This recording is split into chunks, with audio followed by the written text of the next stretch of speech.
Hello बच्चों, let's see this question and the question says pollution from animal excreta and organic waste from the kitchen can be most profitably minimized by option A storing them in underground storage tanks, option B using for producing biogas, option C vermiculture, option D using them directly as biofertilizers।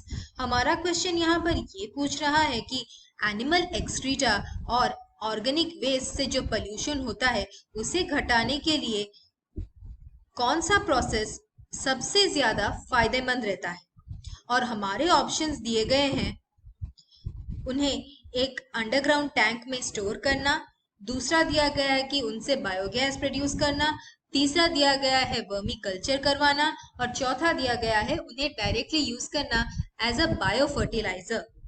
और हमारा की concept यहाँ पर ये रहेगा कि biogas का production कैसे होता है, कौन सा माइक्रोब रेस्पॉन्सिबल होता है और उसके बाय प्रोडक्ट से क्या बनता है। बायोगैस तब बनता है जब माइक्रोब्स जैसे कि मिथेनोजेंस डिकम्पोज करते हैं ऑर्गेनिक मैटर।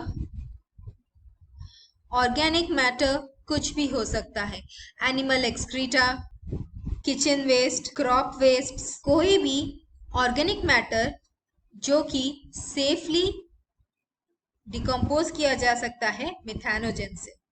और ये डिकम्पोज करने के बाद चीफली प्रोड्यूस करते हैं methane, carbon dioxide, hydrogen gas और हाइड्रोजन सल्फाइड।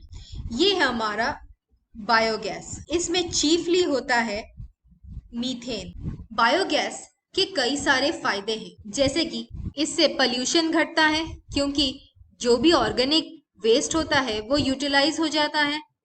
दूसरा है इससे बायोगैस बनता है। बायोगैस एक चीप सोर्स ऑफ फ्यूल है और ये लाइटिंग के लिए भी यूज किया जा सकता है। इसके बाय प्रोडक्ट से मैन्योर बनता है और ये मैन्योर फर्टिलाइजर की तरह यूज किया जा सकता है फील्ड्स में, और ये भी चीप होता है। हमारे क्वेश्चन के हिसाब से animal excreta, organic waste from kitchen कौन से मेथड से ज्यादा फायदेमंद मेथड से कम किया जा सकता है। अगर हम उन्हें अंडरग्राउंड स्टोरेज टैंक में सिर्फ स्टोर करते हैं तो उनका यूटिलाइजेशन किसी में नहीं होगा, इसीलिए ये प्रॉफिटेबल नहीं है। लेकिन अगर हम बायोगैस प्रोड्यूस करें उससे तो फिर हमें एडवांटेजेस रहेगा कि पोल्यूशन घटेगा, हमें चीप फ्यूल मिलेगा, लाइटिंग भी हो सकती है उससे, और इसके बाय प्रोडक्ट से चीप फर्टिलाइजर भी मिलेगा।